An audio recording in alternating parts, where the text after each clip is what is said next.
Test one, two, test. Pineapple. Pineapple. All right, how's it sound? Perfect. Perfect pineapple. All right. Ready when you are, sir. They don't know what the fuck they're doing. Do you understand that? Nothing bad can happen. It can only good happen. How do you feel, Andy? Dude, I'm having the greatest 48 hours I've had in a while. You weren't raptured. I wasn't I wasn't raptured. raptured. I feel left Yeah. out. Nah, I wasn't necessarily holding my breath for the rapture. In fact, I got in a weird place where I kept kind of like making light of the rapture to people who very much believe in the rapture. Not that it was coming Tuesday, but like it's part of their faith that the rapture is coming one day. And then I kind of realized like, oh, I'm offending their religion, and I kept having to backtrack. But I did have a blast with the rapture. It was quite fun. But no, I had great news for the state of Oklahoma. I didn't pull anything on this, but we have the Oklahoma school superintendent. His name is Ryan Walters, and he's hated by everybody in Oklahoma, including Republicans. Like nobody likes him, but for some reason he goes on Fox News 3 times a week, always trying to get Trump's attention. Anyhow, he's resigning to be the head of some group that basically fights against teachers unions. So if you have a kid in school in Oklahoma, you probably do not like Ryan Walters, and that man is resigning, and his last day is in like 3 days. We're all celebrating. So I just had a couple drinks with people and celebrated the fact that Ryan Walters is gone, and we were all high-fiving. Are they still going to keep the Bible, the Constitution Bible, in schools? Probably not. Every time he tried to pull that crap, like the rest of the Republicans in the state were like, "Hey man, like calm down a little bit," and he was just blowing them off. But how So many Bibles did he buy? Because didn't he buy a ton of them? he bought a bunch, and I think I said like 5,000 last time. I don't know if I pulled that number out of my butt. I don't know how many. He bought a certain amount and put that, or the money was donated. He didn't have the state chip in. He got the money donated, and then he put schools or Bibles in schools. I'm thinking five is in my head, so it was either 500, 5,000, or 50,000. 500 Bibles purchased for classrooms. Okay, so 500. Okay. 500 times $80 a pop. Yeah. So Oklahoma seeks to buy 55,000. I told you Wow. 5 was in my head. So he bought 500, but he was wanting to buy 55,000 total. I think he only ever bought 5,000. Okay. And the one thing that came up recently was that they had excluded like 17 different amendments. We talked about this last time. They just put the Bill of Rights in. We don't have to go through this again, but they just put the Bill of Rights in. Wait, we didn't talk about this on the air. We talked about this on the phone. We talked about, yeah. My bad. Okay, we can talk about this. Yeah, I see what you're saying, because they did leave out very important amendments like abolishing slavery and women getting the right to vote, but they left out amendments 11 through 27, which that's the back end of them. Basically, they only put the Bill of Rights in there, the top 10, the Bill of Rights. I don't have a problem with that. Like, I see what you were saying. You were making the argument that he purposely left out all the ones about slavery and this and that. I see what you're saying. I think they just decided to put the Bill of Rights in there. Not a big deal in my opinion. But hold on, do the Trump Bibles come with Yes. 1 through 27? So then they No, I think the Trump Bible just has the Bill of Rights. Oh, okay. Yeah, okay. The Trump Bible has the Constitution, the Bill of Rights, and then the Pledge of Allegiance, I think, and probably the American flag somewhere in there. But then that means that Trump purposely excluded 17 amendments from the Bible. I see what you're saying. I mean, you could put them all on 2 pages. So yeah, he could have, but like the Bill of Rights is like a standalone thing. Like that's all 10 of those came at once, and then after that, every amendment came one at a time, I believe. But like the Bill of Rights is a very specific thing, and the Bible had the Bill of Rights, and they didn't include any of them after that. There was a lot of stupid amendments. There were some amendments, like we abolished alcohol, then we brought it back. I think that was with amendments. Can you imagine if somebody tried that? That was less than 100 years ago. Can you imagine if the U.S. government tried to take away alcohol today? Oh, people would be open arms. Yeah, it'd be more than like if they went through and made it to where weed was totally illegal and we had to go back to like the black market of buying weed, people would be upset, but it wouldn't be a revolution. If they took away like beer and whiskey and like that would be a revolution. The people would not stand for that. Yeah, you're 100% right. You're 100% right. Anyhow, hey, Ryan Walters resigned. There was other big news today. I don't know if you saw, but we kind of think we're lucking out here. It looks like Trump is fixing to release all the files. The Epstein files? No, it's different files. Oh. Amelia? So he's I've been releasing the files.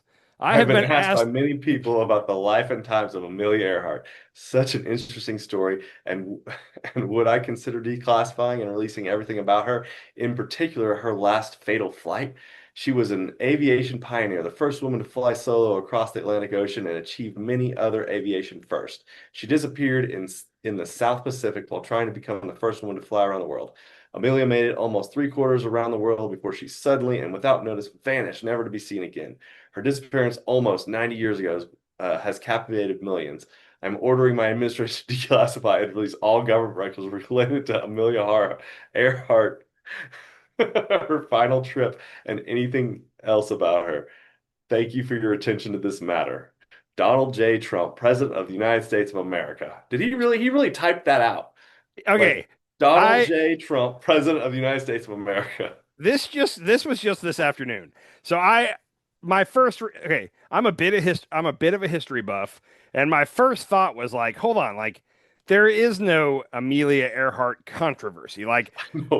people have searched for where people have tried to figure out where her plane went down, if there's evidence Yeah. of a plane crash, if she maybe crashed on an island and lived there till she starved to death. Like there's all kinds of theories about what happened to her. In none of those theories is the US government hiding anything. Like that's not that I at first I was like, hold on, maybe I'm missing something. And I went online and tried to find any evidence of this. And here's all I'm really gonna say about this. Unless Amelia Earhart crashed onto Epstein's Island, I don't think anybody gives a shit. Like she crashed, we know she crashed somewhere in the South Pacific. Like she's in the Philippines or like nobody knows. This is not a thing. Yeah. It's Yeah. like No, if but this this isn't was if was this this is an effort. after the like the new stuff came out about Elon Musk being on Oh that yeah, show? that was earlier today, and then he's trying. So everybody's saying that he's trying to distract us from the Epstein files, and like I want to have more respect for Trump than this. Like, what is this? But like nobody's gonna latch onto this. Like, if I see one person, even online, that's like, "Yay, he's releasing the Amelia Earhart," what? Like nobody's calling for this. I've been, Everybody wants to have more respect for Donald Trump, dude. but that's you can't ask for that. There's no I've been asked by many people about the life and times of Amelia Earhart. No, I who's talking about this? I don't. And nobody. who who is accusing the U.S. government of hiding the true facts about Amelia Earhart? I've never heard this conspiracy in my. I'm into this stuff. I've never heard anybody challenge this ever. What are This we sounds like a doing? Don Jr. thing. I don't know what like. Speaking of which, Don Jr. on South Park is amazing. Yeah, that all the stuff they put Brendan Carr through was great, and then they like it wasn't that hard, but the fact that they went after Netanyahu at all, interesting. That's all I'm gonna say. Interesting. It's well worth it. BB, I've got a lot about Netanyahu today. dude, BB's having a rough week. We can start on Israel. Did you see what happened at the United Nations? Yes. Did you Uh, see what the UN did to Trump? oh, you mean? Oh, wait. Let's talk about this for a second. Do you mean the assassination attempt?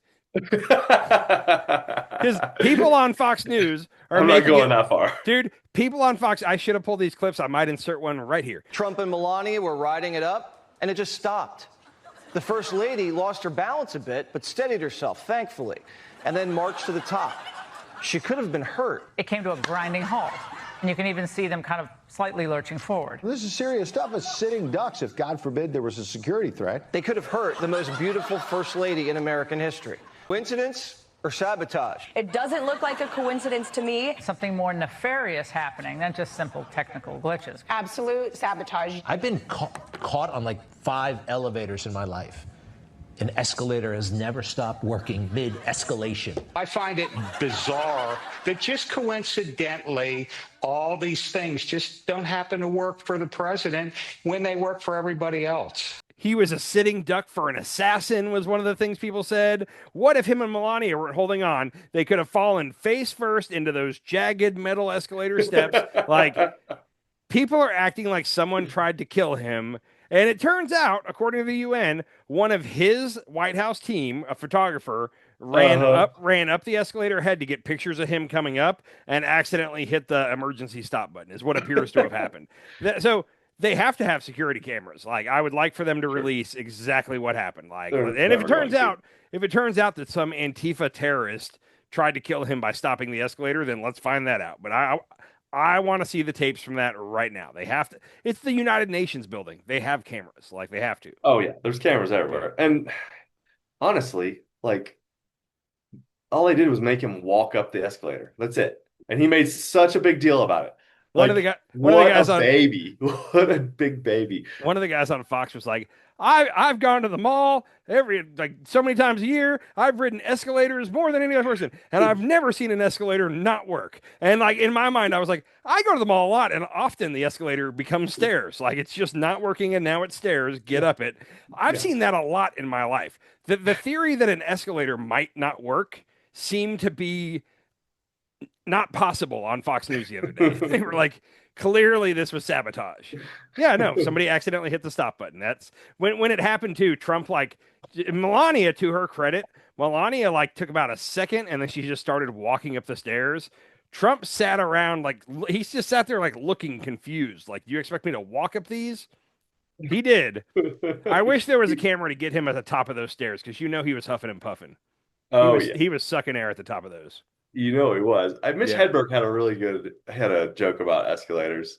They can never break. They can only become stairs, something like that. Yeah. Yeah. An escalator can never break. It can only become stairs. Yeah.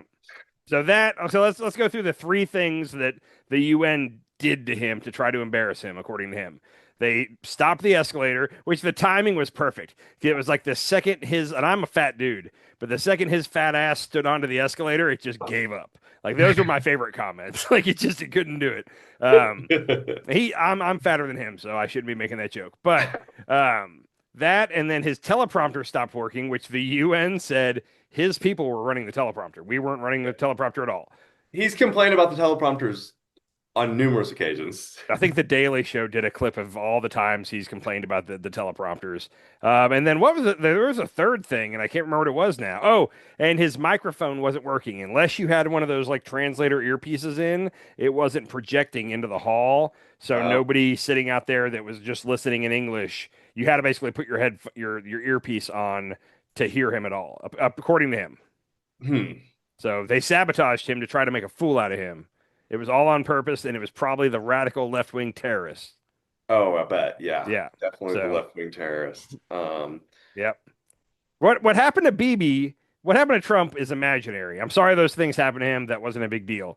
What happened to Bibi was pretty interesting. Did you see his speech at all? Did you see how it started? Please, order in the hall.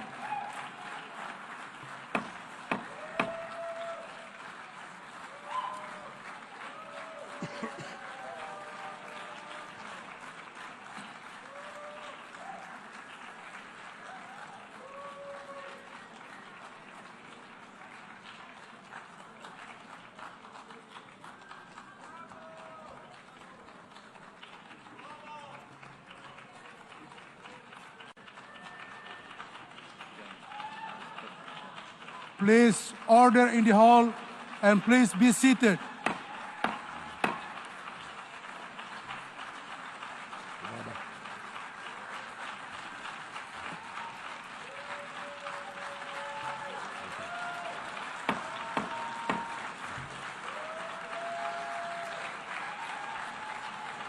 Please order in the hall.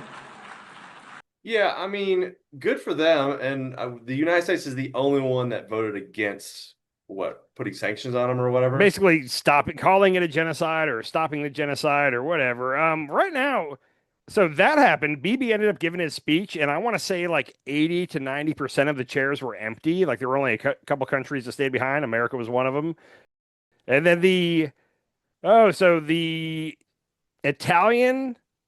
Italy, Spain, Greece, and one other, I can't remember what the other country is, all have battleships now, like surrounding the flotilla, like as an escort, I guess, on its way to Gaza. So they're not backing down to Bibi. He was on tape tonight, and I didn't pull it, but he was talking to like influencers while he's here in America, and he was saying that the greatest weapon they have to fight anti-Semitism in America is the sale of TikTok to the Oracle guy Ellison, Oh my and God. now they have TikTok, and the one that they need is X. And Elon is a friend. We need to reach out to Elon. We need to talk to Elon. Elon's a friend, but if we can get TikTok and X to basically filter out all the anti-Semitism, then we'll be right back where we were. Everybody will love us. That was what he was saying to this group. So pay attention, because I'm going to tell you right now, my Twitter, I keep calling it Twitter. I know it's X. My Twitter feed is radicalizing me in the past 2 weeks. Like every time somebody does a whole like the Jews, blah, blah, blah, my whole life have been real quick to be like, hey, it's not the Jews. Like if you have a problem with the Jewish government, the Israeli government, Netanyahu in particular, like that's one thing. The Jews didn't do whatever you think they did. I've been big on that. And dude, let me tell you, I think the Jews did everything. I've been radicalized. I don't know what happened to my X feed, and I think it's because like when the Charlie Kirk thing happened, like Nick Fuentes became a thing. So I probably like searched his name at one point because I know I watched him his videos, so I searched him out. Candace Owens. Candace Owens has been doing a whole Israel's behind the assassination of Charlie Kirk, and I've been watching her stuff. So maybe it's me. Maybe the things that I watched are now, but like every other post for me is anti-Semitic as hell. Like not just a little. Like my timeline is like Nazi-ish. It's very interesting. Did you see what Alex Jones did? No. Oh God. Oh God. That's not photoshopped. I should have pulled Oh, I God. should have pulled the video, but he showed up to work like Thursday with that With and a did a whole Hitler video. stash? He went He's Hitler rocking stash? it. He's rocking it. Like I said, go on Twitter or anything like that. You can find videos. Oh my God. I don't know. At some point, he probably explained why he was doing it. I don't watch Alex Jones, but man, I saw like 10 videos rapid fire of him.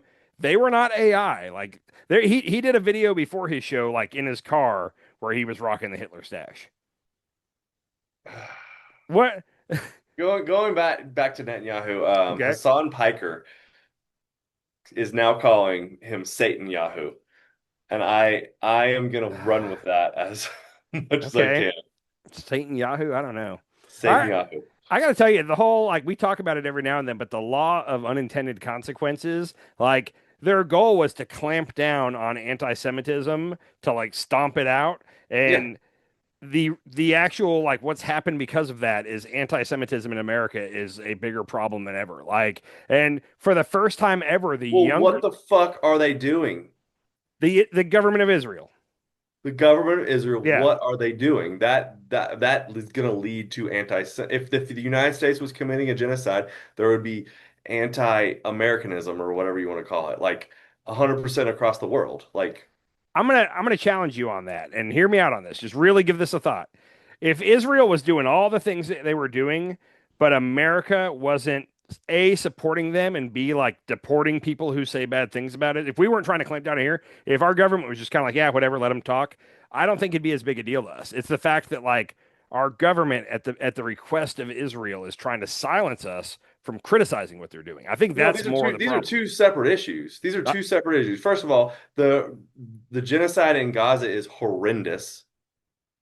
It is. And then second of all, the attack on free speech is horrendous. So it's two separate things, and it's not. We can talk shit about our government all we want, but we can't talk shit about the Israeli government one bit, or we're going to get deported. I don't like. Where are we going here? Hear me out though. It is. You're right. It's two separate things. But the one that has got people the most fired up anti-Semitically is the lack of free speech about Israel. Not a lot of the people, especially the people on the far right, don't give a flying F about the people in Gaza. Like they're not troubled at all that kids are starving. Like they don't care. They think the Jews killed Kennedy Because they're and not Charlie. Seeing it. I get what you're saying. I'm just telling you that's where the anti-Semitism is festering more, like the rabid anti-Semitism. With the fact that we're under control of the Israeli government, yes, is bothering people more. Yes. Than the genocide than innocent people in starving America. and dying. In America. Yes. In America, yes. In other countries right now, they're like protesting big time against Gaza. And it worked. Like, so the Italian prime minister, her name is like Maloney. She's the blonde that she's been caught like rolling her eyes when Trump talks and stuff. She's a she's a right wing person. Oh. She doesn't really give a shit about the people in Palestine. She would rather not get involved in that at all. But the port workers, I guess the unions that work the port, did that 1 day strike, and that caused her to, like, she's not happy to be doing this, but she sent a warship to guide the flotilla just to kind of to get the unions to be happy and go back to work. So, but it's working. She's not at all trying to silence people. Like, that's the thing. Like, Well, good. I hope that Yeah. flotilla makes it over there, and I hope they make 1,000 more flotillas over there to protect Gazans and maybe arm them or something. Because we'll see. I don't know. I'll say this right now.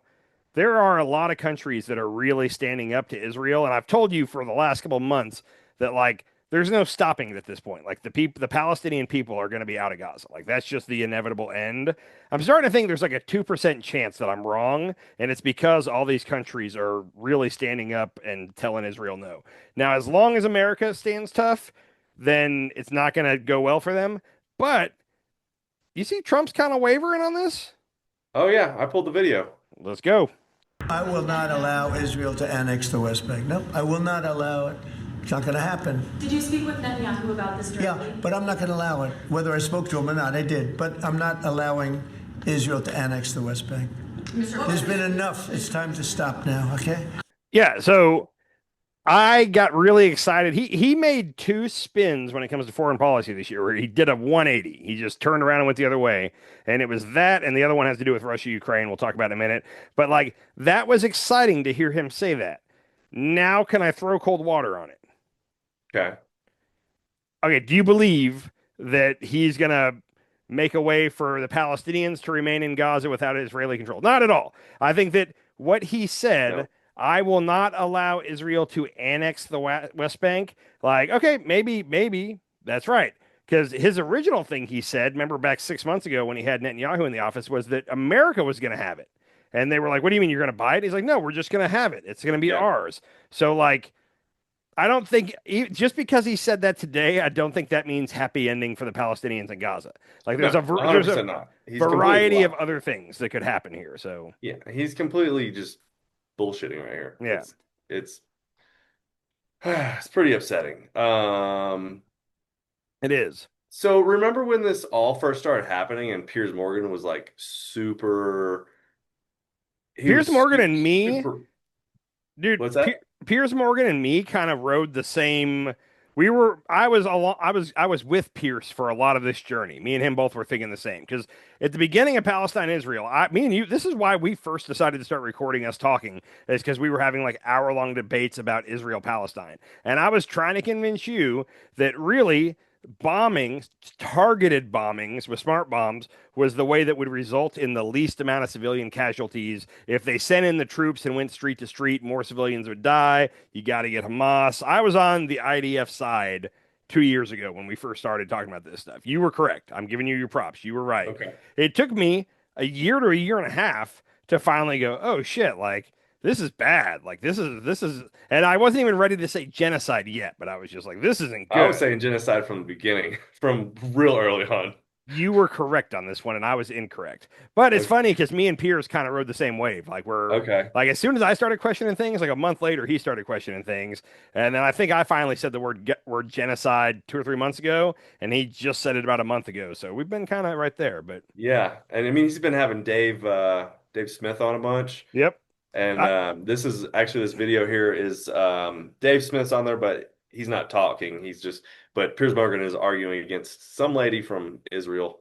Okay. Check this video out. I was told by the ambassador to UK it was a blood libel for me to suggest that Israel had killed children in this war. No, I don't believe that was the case. I think it was to do with targeting children. No. There is a difference. Right. Because we are hearing that Israel is targeting children, and that couldn't be further from the fact. Last week, 9 out of 10 children in one home where 2 doctors reside were killed in an airstrike. What was that? Remarkable. Well, what was that? That has been based only on the basis of hearsay. You don't believe that story? Information. I want these stories. Wait a minute. You don't believe that those children were killed? I have seen conflicting accounts, and I want that story to be properly investigated before the international media runs with it. You think those 2 parents, one of whom I think operated on one of the children, I have a question. You think that those 2 doctors, the parents, they just made it up? Why are that those 9 of their children 10 there? children had been blown to pieces by an Israeli airstrike? If this is true... You don't believe it? Well, why on earth was artificially generated imagery used to promote this story when it first happened? I've got to say, Natasha, I think what you've just said about that family is despicable. We've seen time I'm and time sorry, again. it's despicable. Blood libel? As somebody, you talk about blood libel, like Dave said, you talk about blood libel, you talk about lies, All I said, you talk about promoting propaganda, and here you sit here as a lawyer and you say that you do not believe those 9 children were killed. I didn't say that. You're putting words in my mouth. Do you believe it or not? I said that there were conflicting accounts believe it? and it needs to be investigated. Do you believe it? I thought you would be the parents said 9 of their 10 children were killed. Do you believe them or not? Or did those 2 doctors make it up? They haven't said that directly as far as I have seen. I have seen second-hand accounts and hearsay. But it's important to ask, why are these civilians still there? Why is it that it's important to ask whether you believe that family have lost 9 of their 10 children. I want to know why the international community... Do you? You don't. And this goes to the point that I would say about Israel generally now, in this war now. Israel says they don't believe anything. Every story that comes out about the deaths of civilians in Gaza, someone will pop up representing the Israeli government saying, it's propaganda, it's not true, I've heard it's not right. Okay, so that clip was from like June or July. But that girl's name is Natasha Hasdorf, and she's an interesting lady. The reason I know who she is, Charlie Kirk, before he got killed, there was some like intervention that these pro-Israel people had with him, like in the Hamptons. People have been talking about this for the last 2 weeks. I know more about it than I should. But I guess he went out to the Hamptons. There was, Bill Ackman or something like that was out there, the billionaire Trump donor that's pro-Israel. And in the stories at first, there was some woman there that was from Israel that was really letting him have it, and nobody knew who. And that turned out it was her, Natasha Hasdorf or something like that. So she was at the Charlie Kirk intervention where they were basically like confronting him about blaming the Jews for stuff and wanting him to get back on track. And that was like 2 or 3 weeks before he got shot.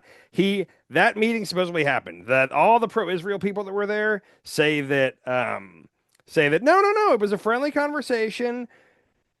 A couple people on Charlie's side are saying that he was mad afterward, and he went on with Megyn Kelly the very next day, and that's the clip everybody's been showing where he was like fired up, and he was like, why is it in America I can criticize my own country, but I can't criticize Israel? And like, he was really fired up about Israel, and that was supposedly the day after that thing. Anyhow, that's who that lady is. But Piers Morgan, like we said, Piers Morgan is made a complete 180 on this, and he is calling it like he sees it. And there was a period in the beginning where if you were someone who thinks like me, you would say, oh, look, they're doing targeted strikes trying to get Hamas. Like, Hamas uses human shields, blah, blah, blah, blah, blah. But like it evolved to where like, oh, they're just flattening the whole city. Like once you started seeing the aerial photos in Gaza and then the pictures of kids starving and then all the reporting from Dropsite, who is doing a great job with all this, but Dropsite Media, and they have reporters in Gaza, and they were reporting about every time they would set up an aid spot to give away food, shots would ring out from the IDF. Like they have video of all that. So they have video of the Israeli settlers like trashing all their food. And I mean, when you flatten every hospital that a country has, are we allowed to say they're a country? Palestine was not a country. It was, but it is. But there's several countries now that are saying that they want to recognize it. That it's not a country yet, but yeah, the land of Palestine. Yeah, you don't flatten hospitals and schools. Yeah, if you're just targeting. I mean, and they had that whole thing where they were able to target the people's pagers and cell phones and have them explode. Like if they could have done that over and over and over again, I would have been perfectly happy. So, did you see what Bibi that speech where everybody walked out of Bibi talking to the UN? Apparently, Israel has control of every cell phone anywhere, apparently. But they basically made all the phones in Gaza broadcast that speech. Like, even if the phones were not on, they were locked and in somebody's pocket, all of a sudden it fucking came alive and started broadcasting Bibi's speech live. So everybody... That's terrifying. And he talked directly to them in that speech. The other terrifying thing, and I don't have enough to talk about on this, but somebody in Israel, an Israeli billionaire, just bought ExpressVPN, which means that Israel now owns the top 8 VPNs. So like the most used, they own Surfshark and Nord and whatever are all. So all the websites people are going on where they think they're being all sneaky, like Israel knows where you're at and what like they have that data. Like whatever you're going on using your VPN, Israel's got a record of it. I'm sure. Like I'm speculating here, but makes too much sense. And then if Israel has it, then our government has that, right? So if you think you're using a VPN, like if you're using it just for fun, and you're not looking up how to be a terrorist or anything, then you're probably fine. But like if you're trying to look up stuff that will put you in jail and you're using a VPN, stop. Like I'm telling you right now, like Israel's got that data. So oh wow, that's crazy. That's crazy. All of our information is for sale now. I mean, it's just it's all out there. It's all for sale. Nothing's a secret to their government anymore.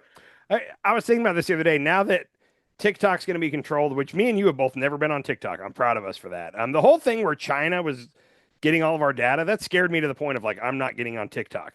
Now, an American billionaire who is Jewish and a big Jewish supporter or a big Israel supporter, plus the Murdochs, plus 2 actual Israeli billionaires are going to be the main people that own TikTok.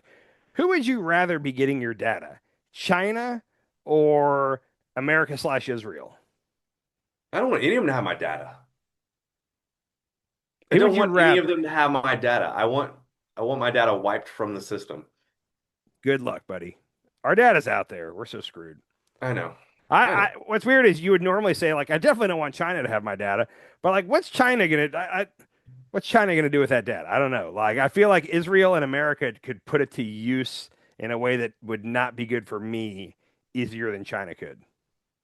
I was watching a pretty good movie the other day, and it was about this guy who worked for the FBI, and he ended up having to like turn himself into a spy. Like he was kind of a data analyst. Oh, it's a recent movie, right? It's the guy that played. It's the guy that played Freddie Mercury in the Queen movie. Yeah, I never saw that, but I know what movie you're talking about. It's a great movie, movie. And anyway, I was watching him, and he was like had to turn himself into a spy and like sneak past everything, and like and I watched it on the plane from America to Italy. And so then when I get to Italy, and like every hotel and every tour thing that you go on, you have to like show your passport, and I'm just like, they're just like tracking the shit out of all of us, like on a consistent basis. They know exactly how my trip went, where I went. Every time you get a bus ticket or a train ticket, like you're scanning your passport. Like it's wild. Well, and that's the thing is, like, whenever there's like a murder or this and that, and they finally catch the person, like part of the case is always that like we looked back at his cell data and we saw that he pinged off of this tower and this tower, so he was in this area at that time. And it's like, oh, if you're walking around with a cell phone, like you're being tracked. You might not be being tracked right now, but they can go back in time and look to see what towers you were hitting and know where you were. So, right. Yeah. Like going off the grid, like back in the day, people would be like, "I'm going off grid," and like you could do it, like you could go off grid. Nowadays, like the only way to go off grid is to like not take credit cards, phone, anything like that, and just go into the woods and eat what you kill. Like that's the only way you could possibly go off grid.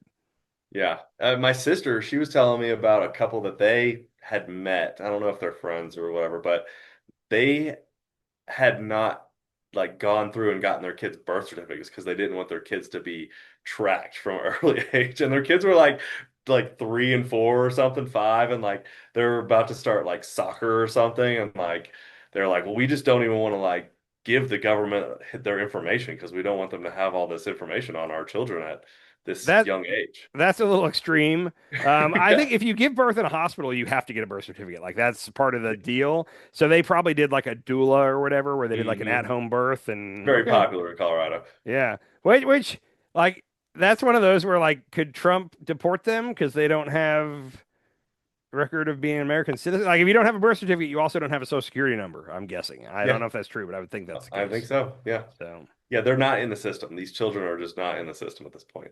Okay. Well, before we leave the topic of Israel, I feel like there's one last thing we got to talk about. I didn't pull any videos or tweets for this because I don't want to necessarily spread unsubstantiated rumors.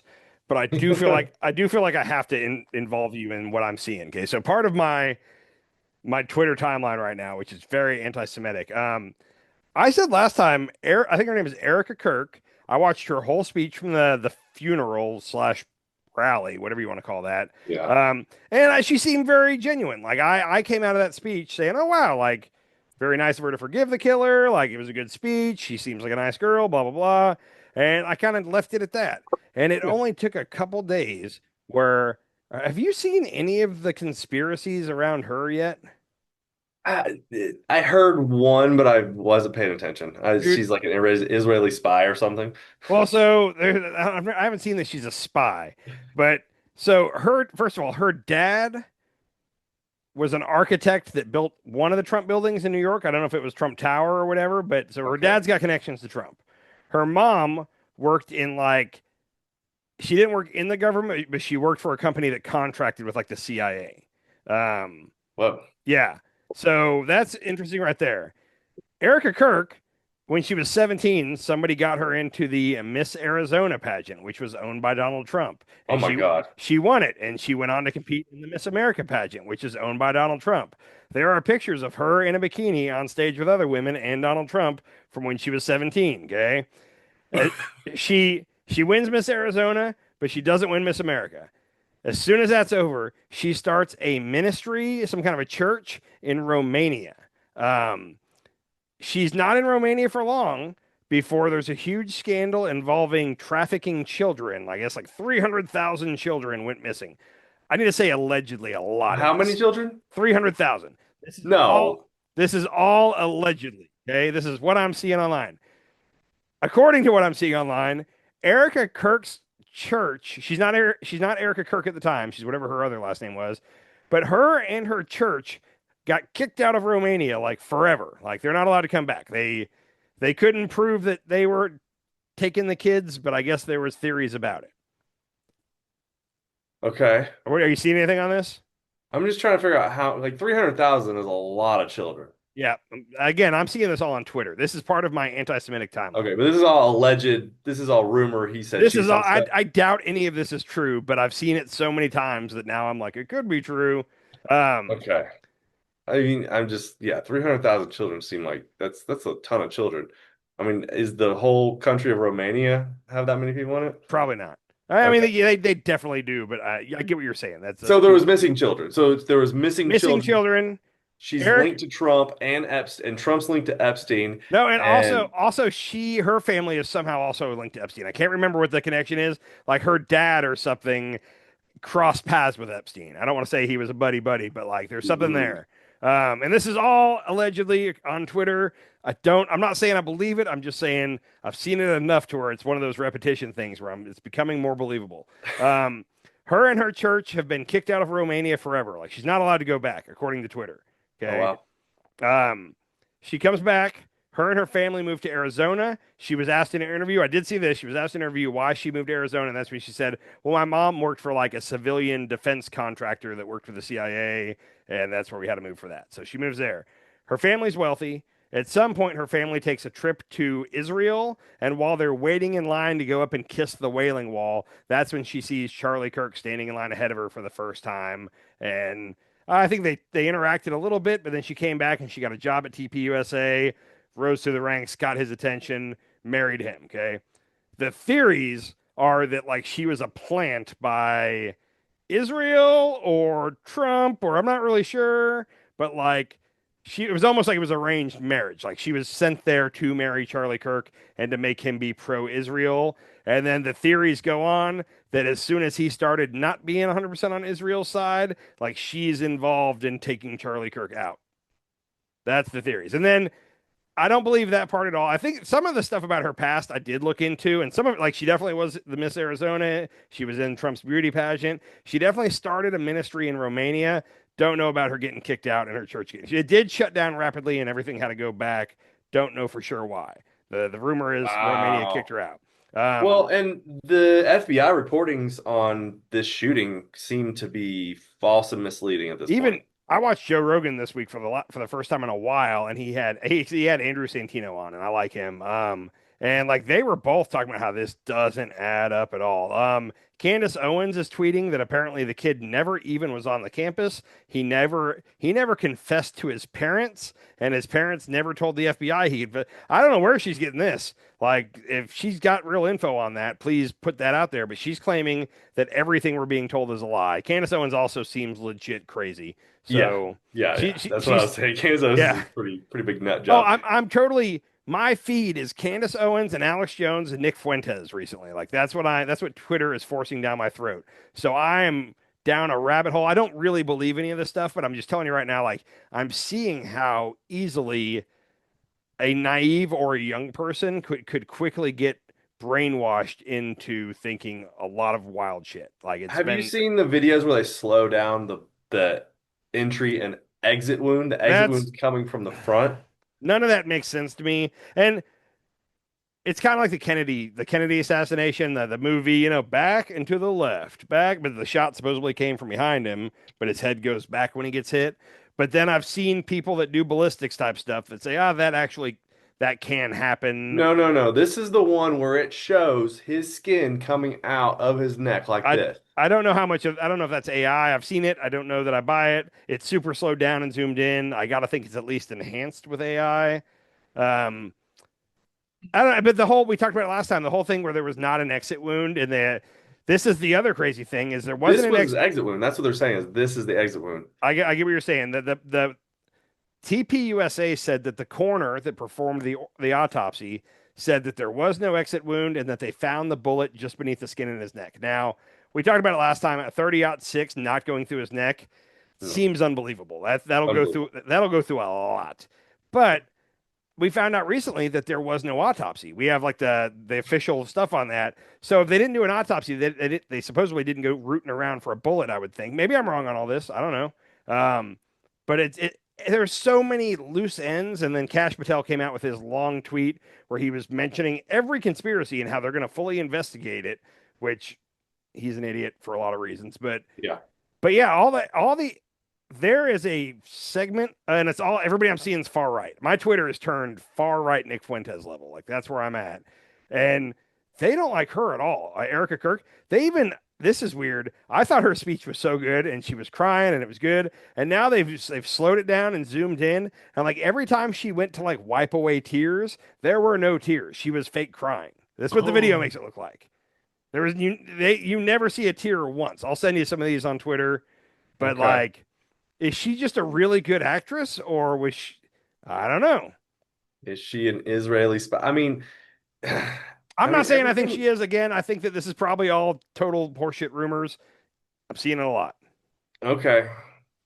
Who do you think shot Charlie Kirk?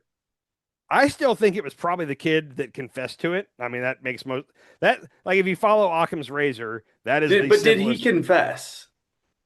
The FBI said he confessed. If I don't believe a damn thing that Kash Patel says. That's the problem. Here's where it gets weird. Okay. He supposedly confessed to his roommate, confessed to his parents. Both of his roommate and his parents are helping the FBI, according to everything we read. Nobody's interviewed either one of them. And apparently the roommate, the one that was turning trans or furry, I don't really know. Apparently he's disappeared. Like nobody knows where he went. Like, is that maybe he's in hiding because he's afraid the press is looking. He doesn't want to talk to the press. Maybe that kid's off the map.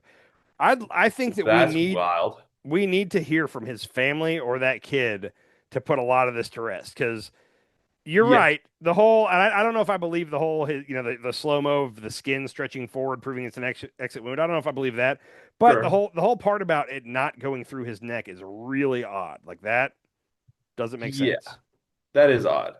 And then I've seen he had a lavalier mic or a lapel mic, whatever they call it. And there's theories that how Israel did the exploding pagers, that like his little mic clipped to his shirt is what shot him. I've seen that. I don't know. Yeah, it doesn't seem to make sense. I mean, it could, but yeah, it looked like he was shot by a gun for sure. But then even Joe Rogan was talking about the timing of the shot of the sound of the shot till the impact. Like it was much closer than 200 yards based off that. I don't know if that's bullshit. Yeah, how can you measure in microseconds? I don't know. Joe Rogan brought that up. especially with a video. I mean, yeah. All I'm saying is there's a lot of conspiracies around it. It's kind of weird. There's so much conspiracy about the killing of Charlie Kirk and about his wife's backstory, and Israel's involved in all of those conspiracy theories, is all I'm saying. But one thing that's done is has rallied the right. The right is rallied and reared up and ready to go. Yeah, both of the recent shootings, the Charlie Kirk one, and then the kid that shot the ICE facility up in Dallas and only killed immigrants. They're having the reporting is that they are really trying to tie either one of them to like a left-wing extremist group, and they're having trouble doing that because it appears they were both lone gunmen. They were both gamers, which is I don't know anything about the gamer community, but they were both heavily invested in online gaming. Well, guy doesn't. It doesn't even look like that kid did it either.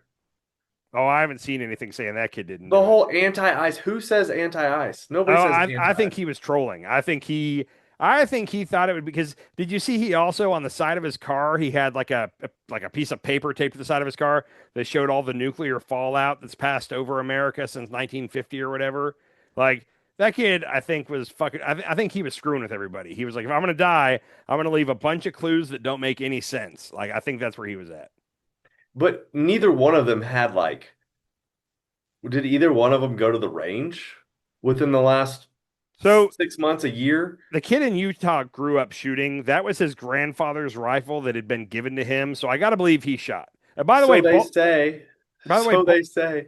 Both rifles used, the one in Dallas at the ICE facility and the one that killed Charlie Kirk, were supposedly Mauser 98s, which is like not a common gun, and it's an older gun.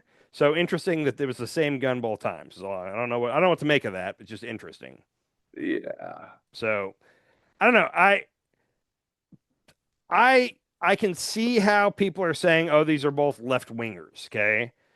The kid in Utah, yes, he was doing it for pro-trans right. It appears that's the case. And trans rights is a left-wing issue. So, okay, I'll say that's the kid left winger. The kid at the Dallas ICE facility just seemed to be anti-government overall. They're going to say he was a left winger, but I'm not buying that one as much. But that's not going to stop Trump from using these to consolidate power and to do new executive orders. He officially has labeled all left wingers terrorists, pretty much. I'm just skeptical of anything the FBI says right now. Yeah, I get it. I get it. Yeah, like I don't buy anything, and I think that everything they do is. They're trying to, and they're not good at it. They're trying to like cause division, and they're just not that good at it. Yeah. Even did you see the whole James Comey getting indicted stuff? Yeah. So for anybody that didn't see that, James Comey got indicted for supposedly lying to Congress. He says he did not authorize a leak about it. The leak was about the Hillary Clinton investigation. The funniest thing about all this is Trump would not be president if not for James Comey. A week before the election in 2016, he announced he's reopening the case into Hillary. And a lot of people think that pushed him over the edge of actually beating Hillary. So Comey should have sat on his hands and not done anything there, but he did. So Trump should be thanking Comey eternally. But I'll just say that everything I've seen from the left and the right is they don't have a case against Comey. It's probably not even going to make it to trial. It's going to get thrown out. The prosecutor in Virginia that Trump was trying to get to bring the case said, hey, there's no case here, and we're going to lose badly if we bring it. So Trump fired that guy and put Lindsay Halligan in. Interesting. Lindsay Halligan is also a former beauty queen, former Miss Colorado, and there's pictures of her on stage with Erica Kirk at a Trump-owned beauty pageant. What? Just throwing that out there. What is going on, dude? Yeah. Now, Lindsay Halligan was not Miss Colorado the same year as Kirk, but I guess at these pageants, it's common for like former winners to come out and be on stage with them. So there's a picture of them on stage together with like, and the banner or the wallpaper behind them says like Miss America and Trump like all over it. So, oh geez, yeah, it's wild. It's there's a lot of connections going on that are very. This is dark. This is really dark. This is really dark. Real quick, I'm not going to talk about James Comey for long, but to prove the point, the left and the right both don't think there's a case here. I do have one video on this. Andy, your take. I love Ted, but McCabe never said that Comey authorized it. What McCabe said was that McCabe authorized it. This is a leak to the Wall Street Journal. and then he told Comey about it later.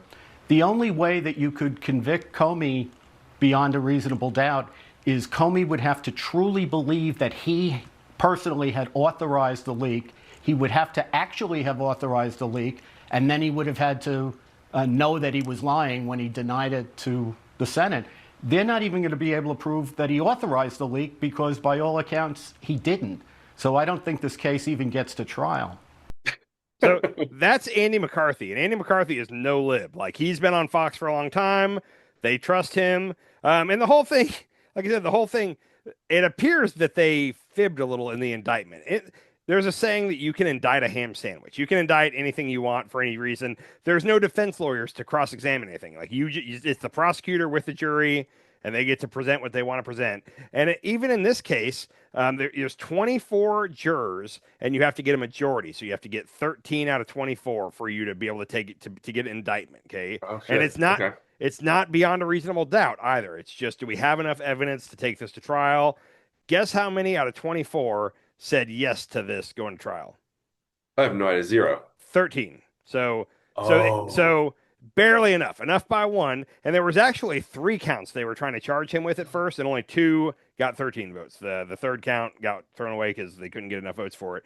So again, this is probably not even going to make it to trial because they have no case. And defense is going to point out that they were dishonest in their indictment, because their indictment, they basically say that Andy McCabe, the former deputy attorney general, that, he said that Comey did authorize the leak. And that's not what the transcript says. The transcript says that McCabe says, I authorized the leak, and then later I told Comey about it. The question to Comey was, did you authorize the leak? And he said, no, I did not. So, like, right there, based off the available transcripts, they have no case. So they're going to lose this one in embarrassing fashion. It's a good thing Lindsay Halligan is attractive, and that's the only thing that's going to keep her around for a long time, because Trump loves attractive lawyers. Like, that's, if you look at Alina Habba, and there's another one, I can't remember her name, but the 2 lawyers that he had for, like, the New York case were both just attractive women.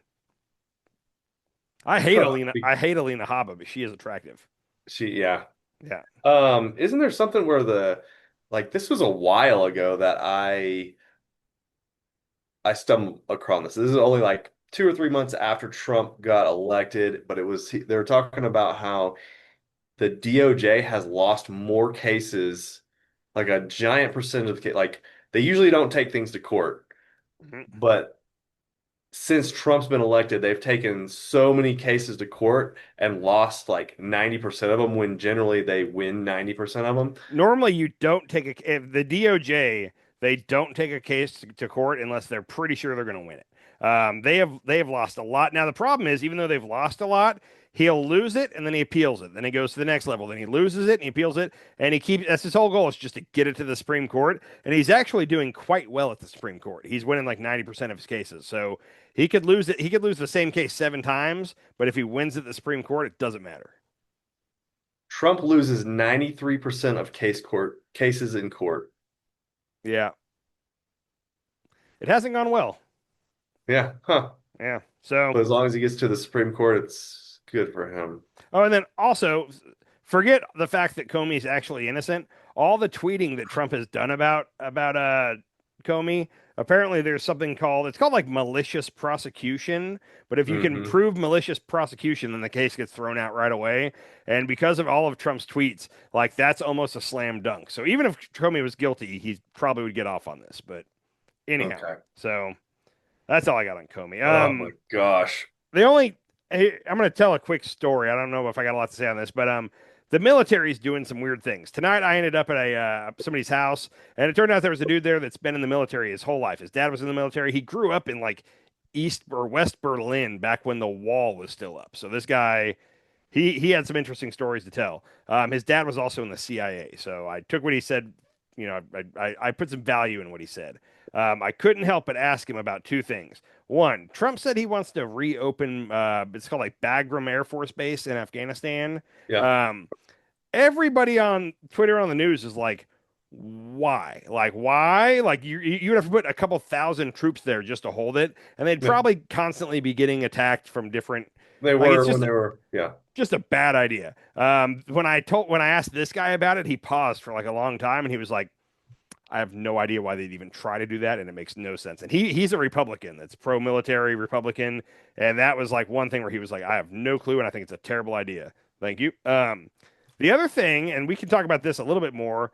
What do you know about Pete Hegseth calling all the generals 1 star above and flag officers? I don't know what that means. Back to D.C. next Tuesday.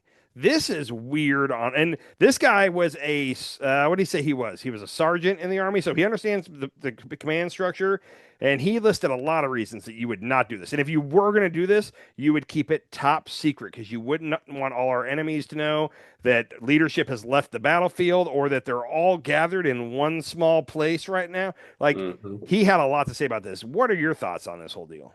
I must have heard the same thing you did because I must have listened to the same guy talk because yeah, it seems very weird, and we don't know why he's doing it. Is he preparing for war against a country? Is he what is, or is he also wants to fire a bunch of people, right? He wants to fire a lot of 5-star generals. Yep.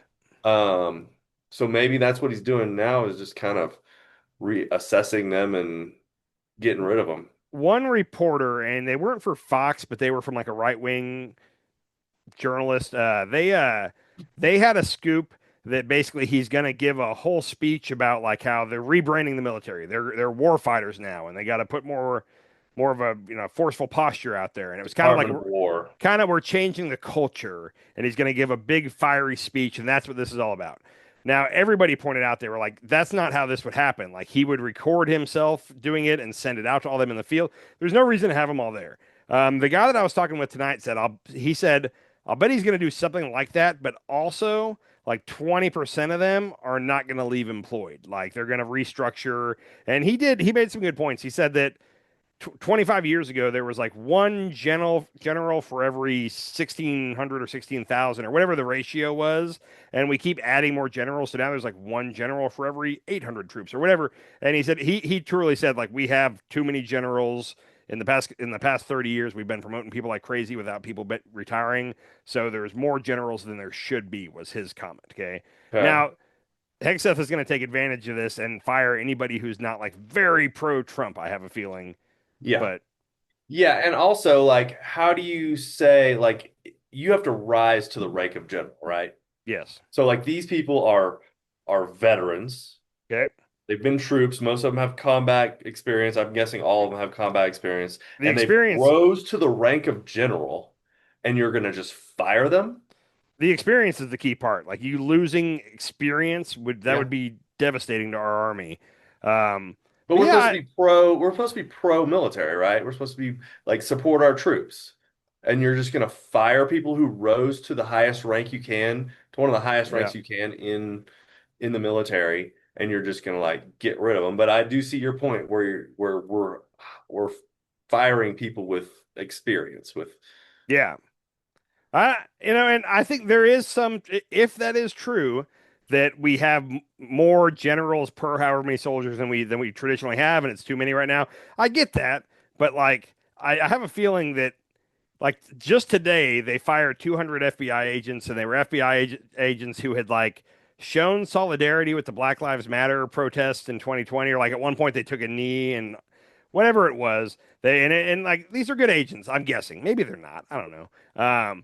But like I have a feeling that if they're going to fire 20% of the generals, they're going to go through their past and make sure the 20% they fire, all of them will have done something where they participated in DEI training or something that's going to be the reason they're gone.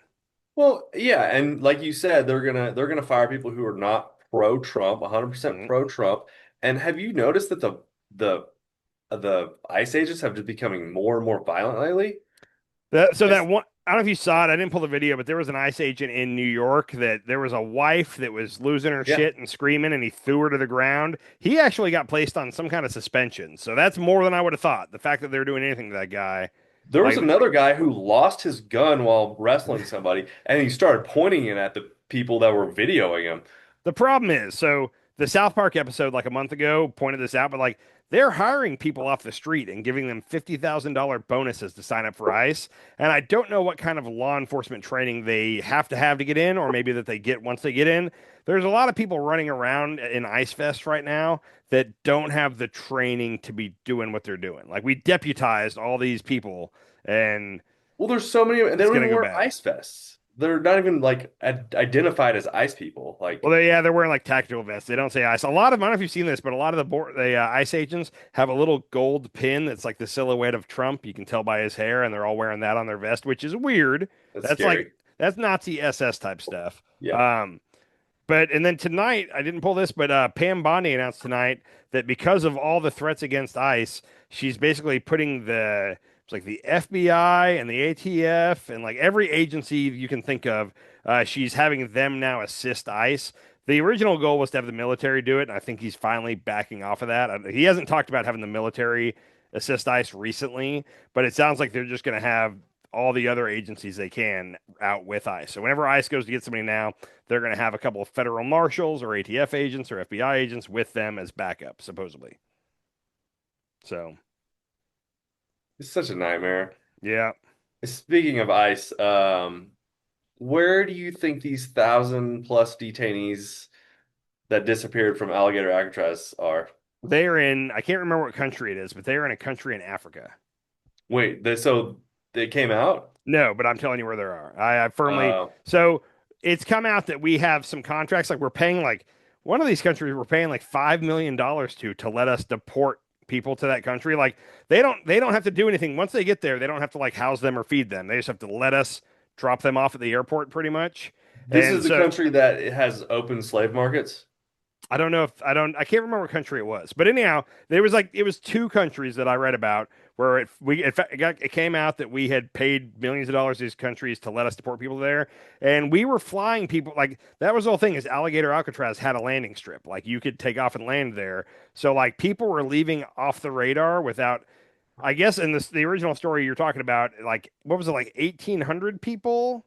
It was, I saw over 1,000. I heard like 1,200, and then I saw just over 1,000. Yeah, let's say 1,000, but like 1,000 of the people that got taken to Alligator Alcatraz are now just gone, and they're not in the ICE database anywhere. And normally, when you get picked up by ICE, you're in a database. The family can check on you and see where you're at. They're gone. They're not in this country anymore. And I guarantee you, they're in those African countries. Like there's a bunch of probably Haitian and Venezuelan men walking around like Nigeria right now, trying to figure out how to get home. Well, one of these countries has open slave markets. So basically these people are being deported and probably just picked up and thrown in, like, sold as slaves at some point. I'll look that up before next time to see what country they went to and if that's one of the countries that has a slave market, because that would be terrible. Like there's a lot of terrible things we're doing, but that would be extra terrible. Yeah, I mean, I don't know what's worse, to go there to be a slave or to be Libya. Libya is the one that has the open slave market. Migrants captured in Libya say they end up sold as slaves. That's from NPR. Yeah. Slave market in Libya. So Uganda, Rwanda, South Sudan, Eswatini, and Ghana are among those who have received or agreed to receive U.S. deportees. They're going to end up as slaves, probably. Yeah. That's freaking crazy, man. That's crazy. Super Yeah. sad. Anyhow. Well, yeah, that's where they're at. I don't even want to play this whole clip. AI hastens the Antichrist, says Palantir Future. Interesting. He has a whole documentary on the Antichrist, doesn't he? Like 7-part series? I don't know if he does or not. He does. Yes. He gave a speech in San Francisco where he basically said that the more we try to fight AI, the faster the Antichrist is going to come. And I read like 3 different stories of this. Unfortunately, there's no audio or video of him saying this, but there's 3 different stories on this where that was his whole argument. That it's like, no. If you try to fight, or he said, if you regulate AI, if you try to regulate it or prevent it from happening, that will cause the Antichrist to come faster, which sounds like complete bullshit by somebody who's trying to scare us into not regulating AI. But yeah, that's a little scary. Okay, so he has a 4-part lecture series on the called The Antichrist. Antichrist. It's a little alarming when there's a billionaire running around that his skin is constantly wet and he's talking about the Antichrist. He's Like, what's going definitely a on? lizard person. That's the thing. I hear people talk about the lizard people all the time, but like when I look at Peter Thiel, I'm like, that's a lizard person. It Oh, just and he seems can't weird. he can't keep his foot out of his mouth when he gives an interview. Oh, and when he was on Rogan, he said that he did cross paths with Jeffrey Epstein, and he actually said like Epstein was a really smart tax guy, is what he said, and that's why he got introduced to him because he was told that he was a really smart tax guy. In the new Epstein stuff that came out today, Peter Thiel, there was like a couple different meetings that Epstein had with Peter Thiel, and then did we already say this that Elon apparently was Elon hasn't said anything about it today, but apparently Elon went to the island. I don't know if we said this already in the show. That's what we Yeah. talked about it first, yeah. And then who else? Steve Bannon, the Trump Oh, yeah. supporter. So there's more stuff coming out. And also, let's talk about this real quick. We're at 217 votes in the House to force the release of the Epstein files. They need one more vote. Hold on. Before you go there, Okay. I want to keep talking about Peter Thiel because apparently he's gay and Yeah, and he has a husband and they have children. Mhm. And their relationship brought in another man who apparently killed himself because of the relationship he was in with Peter Thiel. I don't know anything about this. Yes. Should we say allegedly a lot here? Yeah, we should say allegedly. Yeah. Okay, But I think this is public knowledge. I was listening to, who are those ladies? I think they're from Oklahoma, I think. And they have a podcast. It's really good, but you're talking about the two ladies? Yeah, yeah. They're the I've had it ladies, and I I gotta love say, them. They're great. Yeah, when I first saw them, I actually recommended them to my mom, and I was like, oh, like mom, you might like these people. But then I started listening to them. They crack me up. Apparently, they are both former Bravo stars. Okay. They were on like a Real Housewives type show. Well, the main lady was talking about how this was like JD Vance's how JD Vance and Peter Thiel probably met was through like some weird sex ring. But this was alleged. She was cracking jokes, but it seems pretty legit that all these people are into like some weird sexual shit. So it looks like you're right. This guy's name was Jeff Thomas, and he killed himself in March of 2023. He was a model and social media influencer. Found dead after falling from a high-rise building in Miami. Oh, sketchy. The Miami Police Department investigated the case as a possible suicide. Thomas's brother, Skylar Ray Thomas, suggested it was a suicide in social media post.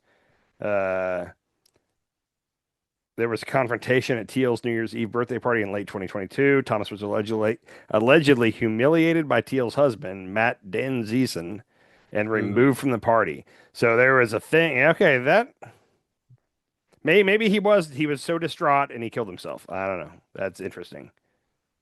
So yeah. Peter Thiel's a weird of all the billionaires because like Zuckerberg is weird, but he's not the weirdest.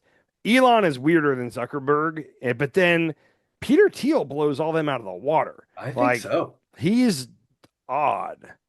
So yeah. Yeah. Really, the most normal is that Sam Altman or whatever, the guy that runs OpenAI. Yeah, but he's just a big scam artist too. Oh, but he's also weird, but compared to the other ones, he seems normal. So anyhow, real quick, when it comes to the Epstein votes, they have 217 votes. They need 218 votes. There was a special election in Arizona. I think it ended 2 or 3 days ago. I guess it would have been on Tuesday, I think. So 3 days ago. And this girl, I don't know her first name. Her last name is Grijalva, something like that. She's very Hispanic. She was in a district that Kamala won by 17 points. She won it by 47 points. Holy shit. Beat the shit out of the other guy. Let me back up. 2 weeks ago, there was another special election in Virginia. A Republican was expected to win it, and they did win it. And the votes, the count is not official ever for like 2 weeks afterward. But when it's a blowout, it's a blowout. So they swore that guy in the very next day. Mike Johnson brought him in, swore him in, got him in his seat. The count wasn't official yet. No problem. This girl won, by an way larger margin. And Johnson said, no, like we got to wait till the vote is official. It's gonna be about 2 weeks. Oh, and by the way, I'm gonna go ahead and send everybody home until there's a shutdown agreement. So remember he shut down the House for like a month, and then he brought him back for 2 weeks, and now he's shutting it down again. So sketchy politics. Like this is just sketchy politics. That's all they play. They play this game, and if we tried to do it, they would be screaming from the rooftops. But the Democrats are so quiet about it. Nobody's talking shit. Like Chuck Schumer is such a little bitch, and I'm so sick of the Democratic Party not having any balls at this point. I am furious with them. They need to get their shit together. Hardcore. They need a leader now with a good message. Like, yes. That's the thing is, I very much don't like the Republican Party in its current form. But like when I look at the Democrats, I'm like, I don't like. I'm probably gonna vote for you, but like, can you give me something to be excited about, please? Like, I don't see it.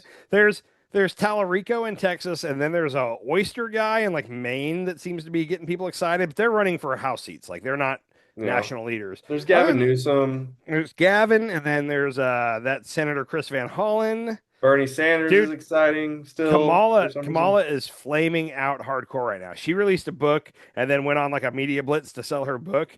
And like, man, people don't like Kamala like at all. Like she said a couple things in the book that they're trying to.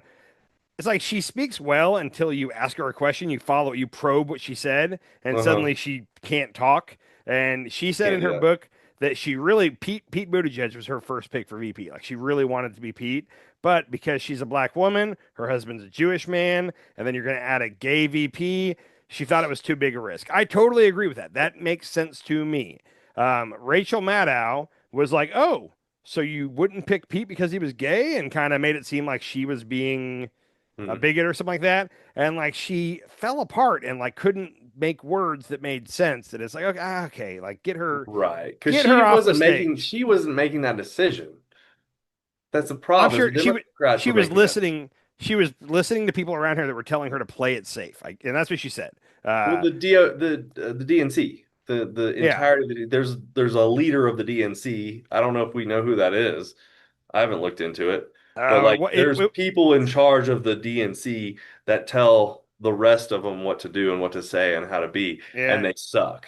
It was a lady named Debbie Wasserman Schultz for years, but it's not her anymore. I don't know who it is right now.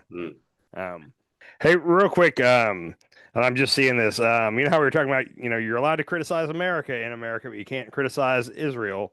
One of the countries was Colombia that protested Netanyahu today, and the U.S. State Department says it will revoke the Colombian President Gustavo Petro's diplomatic visa after he joined a pro-Palestinian protest in the UN headquarters in New York during the General Assembly. So we're making it to where the Colombian president can't travel to America anymore because he protested Israel. Makes no sense. No, it makes no sense at all. Yeah. So that was our U.S. State Department. This is a good time to bring up. I keep saying the word fascist. Okay. And you keep kind of pushing back on that word. Are you ready to resign to fascism? I'm gonna say that we need to articulate our complaints better. It's easy to just say, he's a fascist, he's a communist, he's a Nazi, he's a let me give you the definition of fascism. Okay. Fascism is characterized by a dictatorial leader. Let's just go step by step. Dictatorial leader. Check. Not officially, but heading there. I'm going to say check. Okay, well, I mean, there's a definition for what a dictator is, and Trump's not there yet. We could do that. We can go through that. Anyway, centralized autocracy. We're heading there, but we're not there yet. We've already been there, right? We've already gone through the autocracy where he's taking control of the schools and the libraries and the museums, and he's trying to rewrite history. He's trying. He's not there yet, but we're on our way. We're not there yet. Militarism, forcible suppression of opposition. He's trying to do that. He hasn't successfully done it yet, but he's trying. Belief in natural social hierarchy. Yeah, I mean, you could make the argument. Yeah, okay. Subordination of individual interest for the perceived interest of the nation or race. So the only thing you could say he's doing that on is tariffs right now, and it's there's going to be some pain right now, but it's for the greater good later. Individual interest for the perceived interest of the nation or race. He has taken he is taking percentages of companies like Nvidia is now giving him like 50%. Read that again. That's not subordination of individual interests for the perceived interest of the nation or race. Yeah, that's not. You're not like what he did there is socialism, as far as taking 10% of Intel or whatever. Like what you just read is like personal individual, like getting people to give up what they want to do for the greater good. It's the way I hear what you're saying. Different. Okay. It's different than what you're saying Intel wise. All right, and a strong regimentation of society and the economy. So, I mean, we're heading there. We're not there yet. He's trying all of it. Yeah. I'll tell you this. Here's when I will agree with you, okay? If there are midterms in 2028, 2026? Yeah, 2026 is when the midterms are. If there's midterms and the Democrats win the midterms, but then for whatever reason, those people don't get sworn in and the Dems don't take back the House. Like say that either he says, oh, the elections were rigged and this and that, the elections are void, or if Mike Johnson just refuses to swear them in, which is something I keep hearing recently. So Mike Johnson's is pushing back on swearing that one girl in. Do you think that's a form of fascism then? Not yet. Like I said, because right now we still have the belief that there will be elections and that the Democrats could easily retake the House. And like if that all happens, then I'll say he tried, but he hasn't succeeded yet. The Dems have one of the branches of power now. If he stops that from happening, then yes, we're there. But what you just told me with the two different elections, the right and the left winning different elections, him swearing the right in super quick and then pushing back on the left and then just calling it quits on Congress for a little bit. Like, isn't that a form of fascism? Mike Johnson being the perpetrator here. I guess you could say that's kind of a fascist type thing he did, but like that doesn't mean we're now a fascist. It doesn't put us all the way there yet because he's got to do it eventually. Like he's gonna have to do it, and so we're gonna talk shutdown in a minute. But like what he's saying is right. Like, this is one of those where he's right and he's wrong. Okay, he's saying, hey, there's no point for the House to even be here. What happened in the last budget fight was the House passes one thing that all Republicans vote for, no Democrats vote for, and it's a right-wing dream sheet of all the things they want. But then it has to go to the Senate, and you got to get 7 Democrats to vote for it. So basically what they're saying this time is, hey, Senate, you guys work it out and send us whatever because that's what matters is being able to get the 7 Democrats. So he's saying they should go first. Where normally the House starts, then it goes to the Senate. They're saying in this case, Senate, figure out what you guys can agree upon, then send it to us, and we'll if we can live with it, we'll do it. That makes sense, okay? And then he's saying, so in the meantime, there's no point for us to even be here. As soon as you guys get something worked out, call us and we'll come back. That's true, and that actually makes sense, and I have no problem with that. But it just so happens that also by doing that, he can possibly run out the clock on the whole Epstein files thing because they have to get the 218th signature by a certain date, and that date's in like 2.5, 3 weeks, something like that. So if the government shuts down here for a week or two and Congress doesn't come back in session till the end then he's going to run out the clock on the whole Epstein thing, the discharge petition, and then he can sign her in as soon as we get back. And that discharge position is now ended because there's a time limit on it. So can they bring that back though? I don't know how I don't know how all that works. It seems like they can't bring it back right away. So okay. So and that's a tricky one here is like there's a lot of reasons the government will probably shut down. But one of the benefits, if you're Trump and Mike Johnson, you're like, oh shit, this discharge position. Now they have the 218th vote. Like this is one of those where they probably wouldn't, if the Congress votes for it, they're not going to release all the shit. They're just going to say no. But this is a good way to just kind of put that off. Like, sorry, we're gonna have to have a shutdown. I'm not saying he's having a shutdown simply for the Epstein files. I'm just saying that's one of the benefits for having a shutdown is that they can run out the clock on this. So. Yeah, that sneaky Mike Johnson. He was another one of those girls we're talking about today. Oh, they're great. Yeah. In fact, I started giving them a chance because Crystal on Breaking Points loves them. Like she talks about them all the time. So that made me. I was like, okay, hold on. If Crystal's talking good I'm about a them, let fan. me. Yeah, I'm a fan. they're in Oklahoma City, so they're not far from me. So yeah, I'm gonna have to see if they do a live show at any point in Yeah, time. they were talking about the guy who just got a new Ryan job, Walters. Tim Walters. They were talking about him, Mike Johnson, JD Vance, I'll bet they were since they're in Oklahoma. all connected to Peter Thiel and being gay and in the closet. Were they celebrating what Ryan Walters being gone? Yeah. Like I was going to say, them being in Oklahoma, they know the pain. For the rest of America, I'm sorry, because now he's going to be going after teachers' unions all across America. So everybody else is going to have to deal with him now. But for me, I'm just thrilled he's not running our public schools anymore. Thank God. So anyhow, shutdown wise, real quick, I just want to get this out there. The Republicans are trying to do another continuing resolution. So it'd be the same Biden spending from how it's been going on forever. Pelosi spending? Yeah, pretty much. Trump said he was not going to do any more CRs 3 CRs ago. Mike Johnson, when he became the Speaker of the House, he said, the one thing I can guarantee you is we're not doing any more continuing resolutions. Like, that's a thing of the past. And he's done 2 since he's been the Speaker so far. Here's the rub, okay? They got to get 7 Democrats to vote for it to get through the Senate, okay? I think the problem starts with the Democrats are like, well, we could agree with this, but then as soon as we sign it, Trump's going to do rescissions and just decide we're not going to spend this money on the certain things that are important to Democrats because that's what he did the last time. And so they learned their lesson and they're saying, no, like if he can just do rescissions, like then we're not going to do this. So the first thing they wanted was some kind of a thing passed by the Senate and the House saying that Trump can't do rescission on the budget. Whatever they agree upon, he has to spend that money. Well, that makes sense. That is a non-starter for Republicans. That is not going to happen.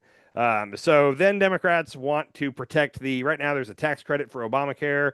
Apparently, when it runs out at the end of this year, everybody's insurance is going to go up like 15 to 20% is what supposedly is going to happen. So they want to try to protect that and make our insurance not go up. Trump is reframing that and saying they're going to shut down the government to give illegal aliens health care, illegal immigrants health care. And that's not what they're asking for. Now, as usual, Trump has got a megaphone and he's getting his message out. And when he does it, JD piles on and Elon piles on and they're all getting the messaging out. And Schumer and Jeffries are terrible at this. Idiots. Like if everybody heard both sides of the story, I think that a lot of people would realize like, oh, the Democrats have a point here. But like Trump is winning the messaging. And if you ask most people, they're like, oh yeah, we might have a shutdown because Chuck Schumer wants illegal immigrants to have health care, I guess. Like, why are they speaking for us? Why are they speaking for the Democrats? Like, I don't know. Let's put new people, better megaphones in those positions because this is annoying. Part of it's not just them though. It's like the echo chamber. Like the right has an echo chamber. Trump says it first, and then everybody either retweets it or adds on or whatever, and like it gets amplified by all of them. And I don't think there's like a structure to it. It's just natural. Like Trump says it, and before you know it, everybody's lockstep with him and spreading his message. When Schumer and Jeffries say it, that doesn't happen at all. Like you won't see the left-wing echo chamber pumping that message out. Well, and here's the thing is the right pays attention to Fox News, and Fox News is the main echo chamber, and the left is listening to MSNBC and CNN, who are not a very good echo chamber for us. Yeah. No. They're not oh man, I sent you a video of this the other day, and it was like it showed all these like crazy and amazing things that were happening in the world that the news media is not paying attention to, is not covering at all. And one of them was like there's like a giant chunk of people like walking from Pennsylvania to DC or something like that to protest something. Okay. I don't know exactly what it was, but that was like the ending of that video I sent you. But that's like in just talking about the media, the ships that are all now guarding the flotilla heading to Gaza. Like I watch a lot of news, and let me tell you, I'm seeing almost nothing about that. No way. Yeah, it's being covered on YouTube on independent media, but like CNN, Fox, MSNBC. No, I think I saw it once on I can't remember what channel it was, but like, and it's because they don't want to upset Israel or make Israel look bad. And Kanye was right. Yeah, it's really weird. I don't get it. Like, so yeah, the media. I don't know. Joe Rogan said it, and he's right, and it irritates me that he's right about this. But he said recently, he was like, the left keeps saying that they need a Joe Rogan of the left. They got to find their podcast. And his basic point is, they had me. I was on the left, and they lost me. Like I was a left in anyhow. And there's some truth to that. And it's just like, okay, they lost him over vaccines. This is the dumb. Like the pandemic is the worst thing that's ever happened to us. They were losing him before that. And I was pointing it out to you for from 2018 on. I was like, dude, Joe's flipping. Like Joe, and it was happening organically. He just was slowly. It was when he started having what's his name on the older intellectual guy, Jordan Peterson. Yeah.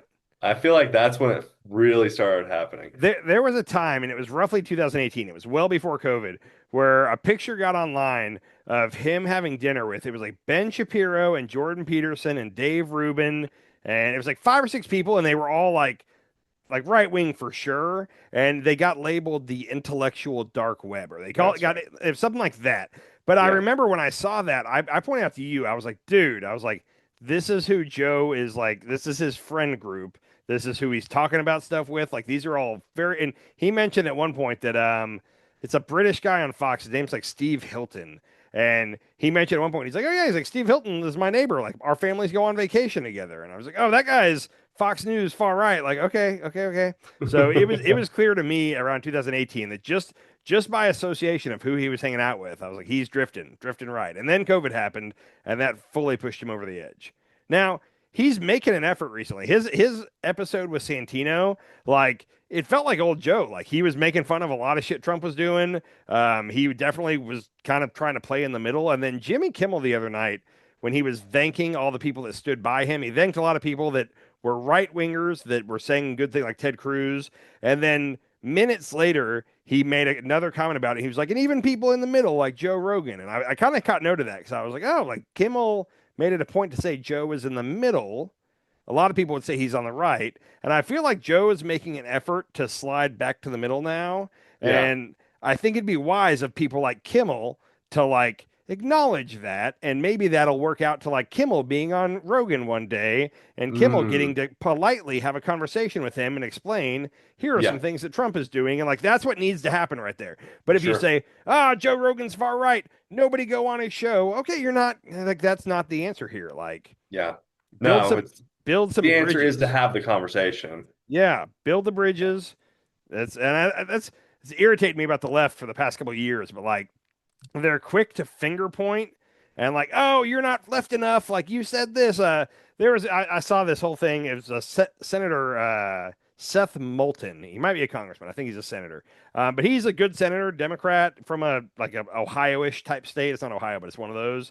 And, after the last election, he said, here's the deal. He said, I'm a father. I have 2 daughters. Like, when it comes to the trans stuff, I am in favor of any adult doing whatever they want to do and with the right doctor supervision, any kid doing what they want to do. But when I think about my kid competing in sports against somebody who is a biological male, like, I'm not comfortable with that. And that's a very reasonable position where a lot of people in America this is a non-issue. You say that every time, but hear me out, okay? He was asked the question, he answered that, and then the left attacked him. Like, they were basically calling him a Nazi. Like, luckily, he's still on the left and he's still in office, but like, he took heat for like a year about that. And it's like, hey, like, that's the left's fault.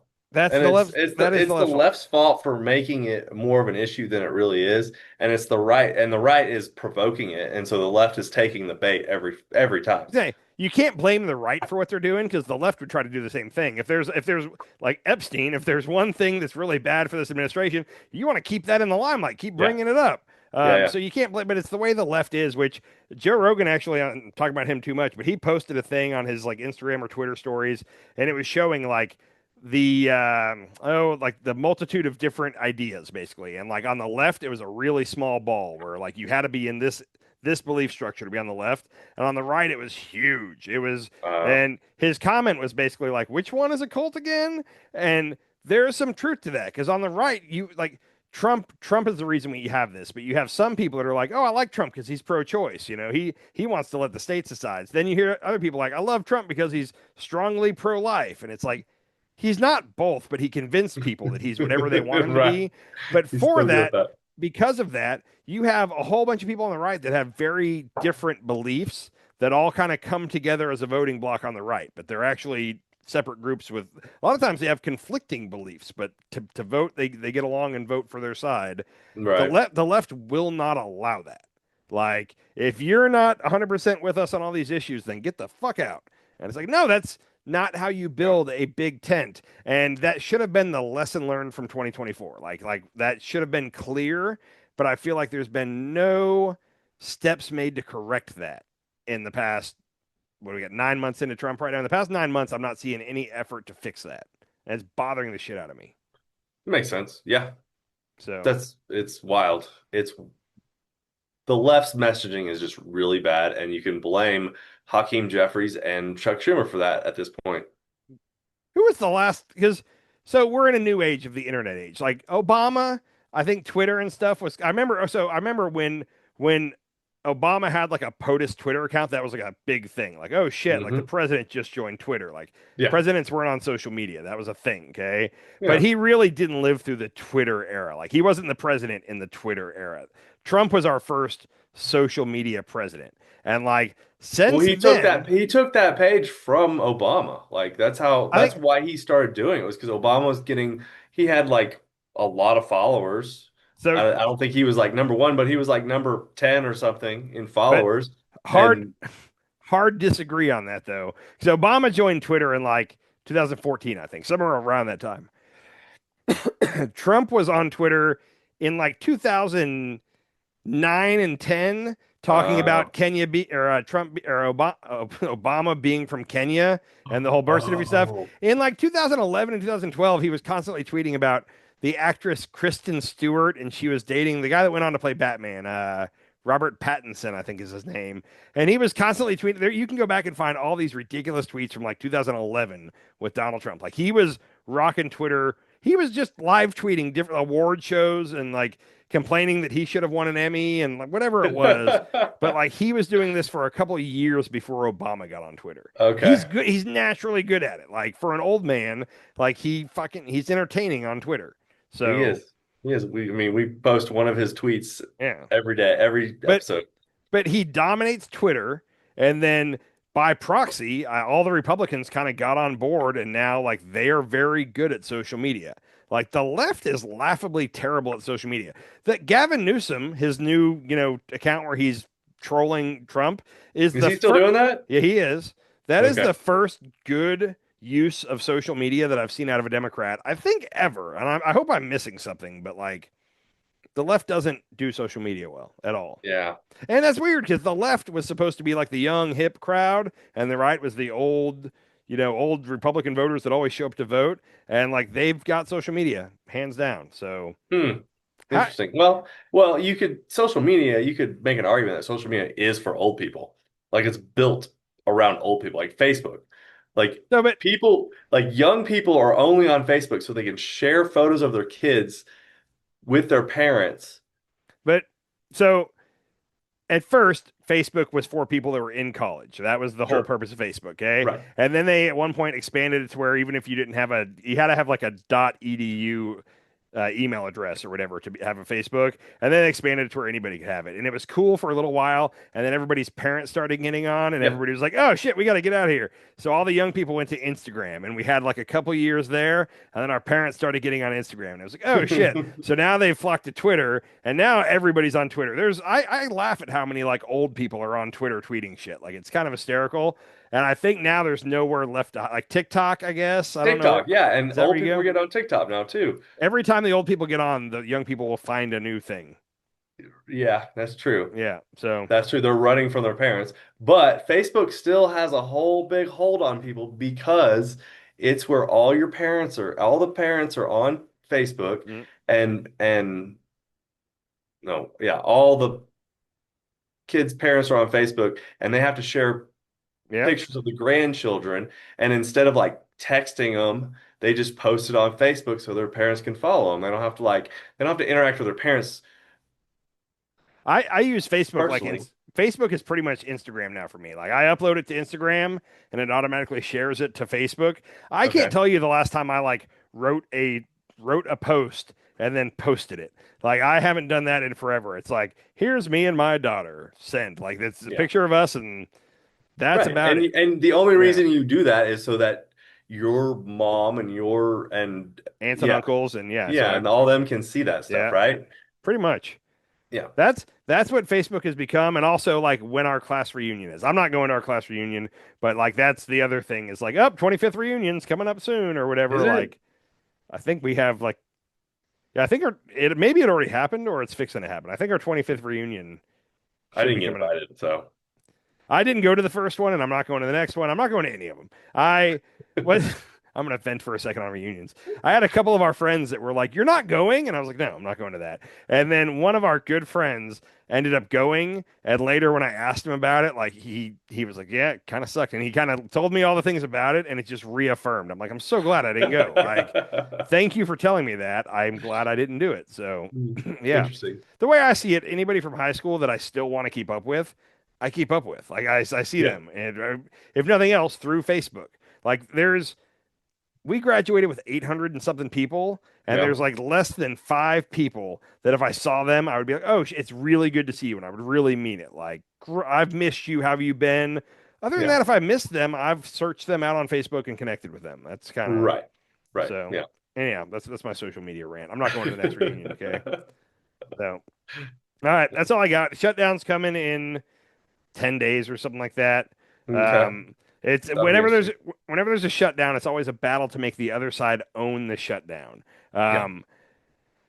Trump should own this shutdown because so the way I look at it, he needs 7 Democrats, so he should have to give up something to get those. That's the way that negotiations normally work. He is saying, "No, I'm not giving up anything. Sign or vote for it or whatever." So they should be able to win this messaging battle, and they're going to lose it. I have a feeling. Yeah. So. Yeah, and they had a meeting scheduled, Schumer and Trump, and somehow Trump got out of it. Trump tweeted that, like, he said once he read all their demands, he blah, blah, blah. I can't remember all. Why would Chuck Schumer give him the demands before the meeting? Yeah, they did. They wrote him like a letter explaining what they want. Fucking Trump, fucking Schumer and his letters. You need to stop writing letters, Schumer.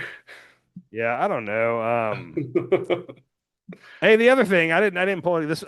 It's amazing what like 4 days ago feels like weeks ago. But Trump came out after the UN and said that all these incursions by the jets flying into our airspace and he said that if they fly in anybody's airspace, they should shoot them down, which is like I don't think we should. Like that's how you start a war. But the fact that Trump said it, wow. And then he tweeted like hours later, and he was like, After I finally got a full understanding on the Russia-Ukraine conflict, which is a weird first sentence.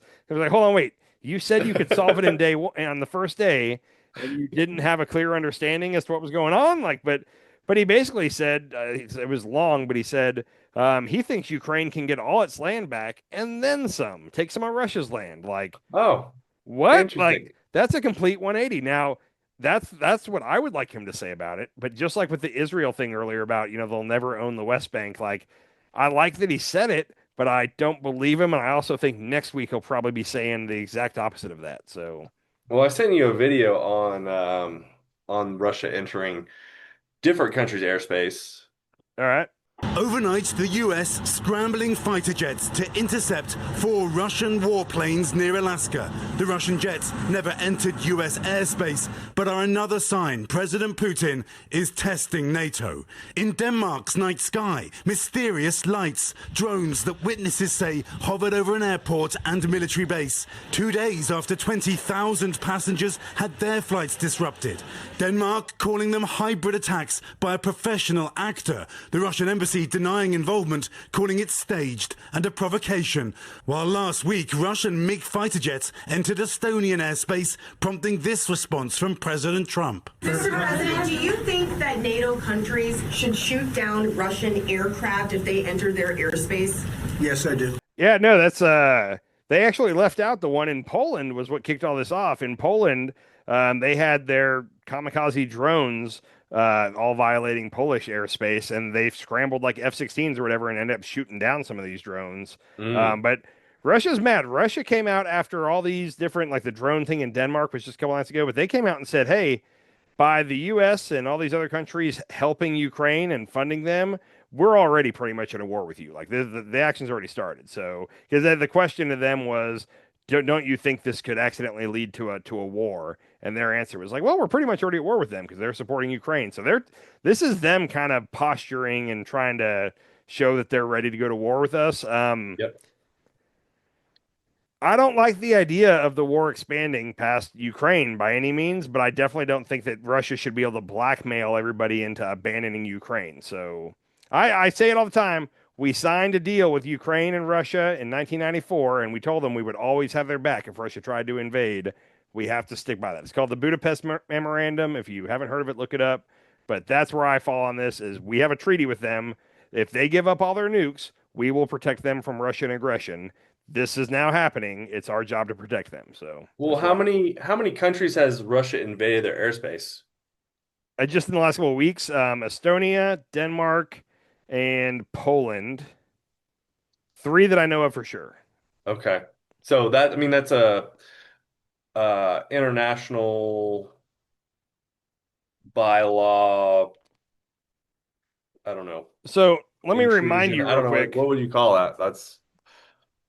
I don't know, but I'll just say this is we don't really have any room to talk right now because we keep blowing up boats in international waters with Hellfire missiles, which we haven't done anymore. So I think we're still at 4, but like that's much worse than accidentally flying into somebody's airspace or purposely flying into their airspace. Purposely. So we really have no leg to stand on to like wag our finger at Russia and tell them to knock it off. Yeah. That's weird, but which, by the way, at some point, if Russia keeps doing this, we're going to have to,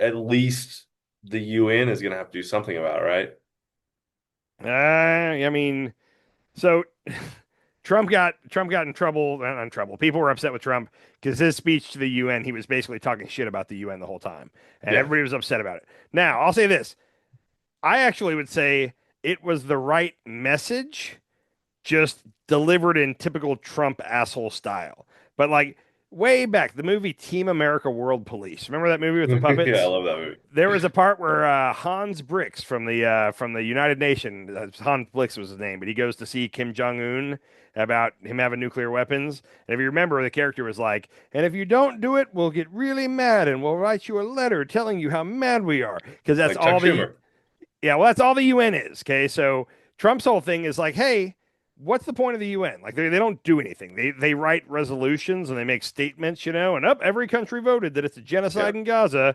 And even if America didn't block that, like the end thing of that was like the UN would have officially proclaimed that Israel needs to stop. Israel's not going to stop. Like it's a real toothless organization. I think it's good. I think that all the countries should come together once a year or whatever and talk. And I have no problem with that. But like, the UN is not NATO. Like NATO is a peacekeeping force. The UN is not that. So Trump's speech, he was accurate on a lot of it. It's like our good old buddy back in the day used to say, and we used to say to him, it's not that you're wrong. It's just that you're an asshole. And that's how that Trump speech was.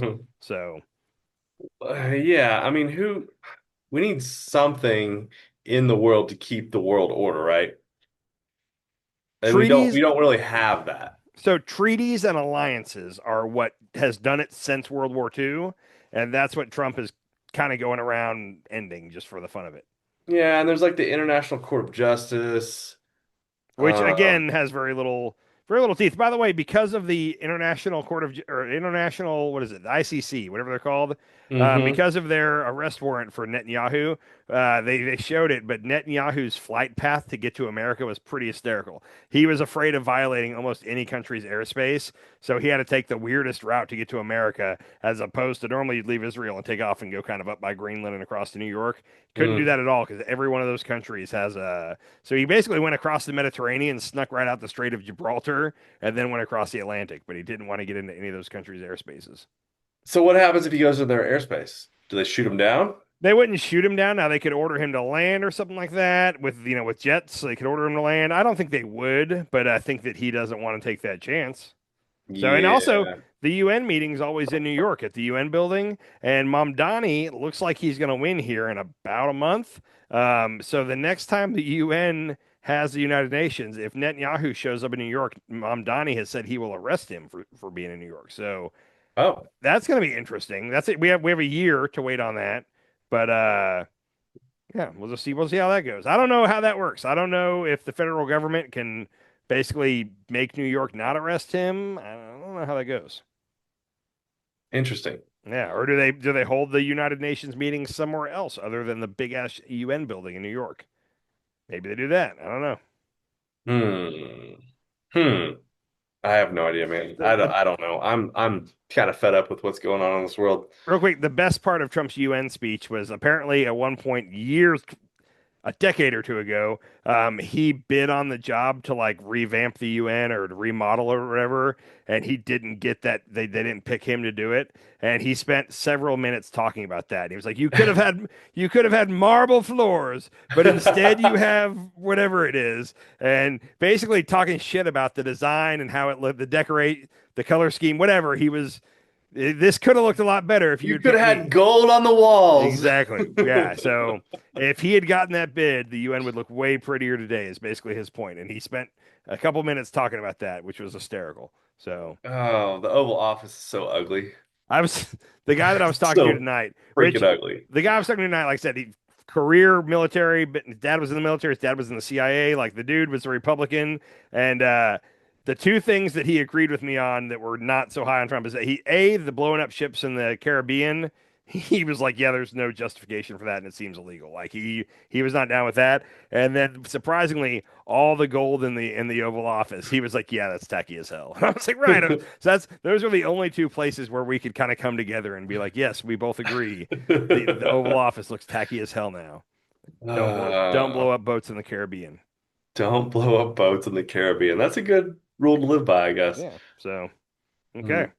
Well, let's get out of here, man. You got anything else for me? No, I think that was it. Covered it all. All right. Have a great weekend. See you, bro. Later. Sometimes you eat the bar. Sometimes the bar eats you.